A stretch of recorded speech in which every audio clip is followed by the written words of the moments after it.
আসসালামু আলাইকুম রহমতুল্লাহ। আজকে আবার প্রচণ্ড বৃষ্টির মধ্যে আমরা বৈশা একসাথে সবাই আড্ডা দিতেছি। এই তো রুবেল মামা একটু অসুস্থ। রুবেল মামাকে দেখার জন্য আসছে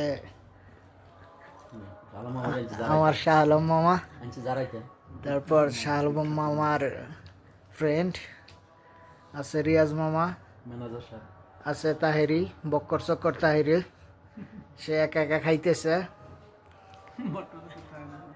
তারপর আছে আমাদের চাচা। সবাই একসাথে বসে আমরা আড্ডা দিতেছি।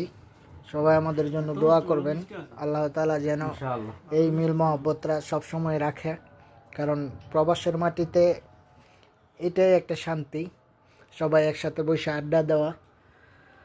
আর বিশেষ করে রুবেল মামার জন্য সবাই দোয়া করবেন, রুবেল মামার শরীরটা যেন আল্লাহ তাআলা ভালো রাখে, অতি তাড়াতাড়ি যেন সুস্থ হয়ে যায়। তো সবাই ভালো থাকবেন। আসসালামু আলাইকুম।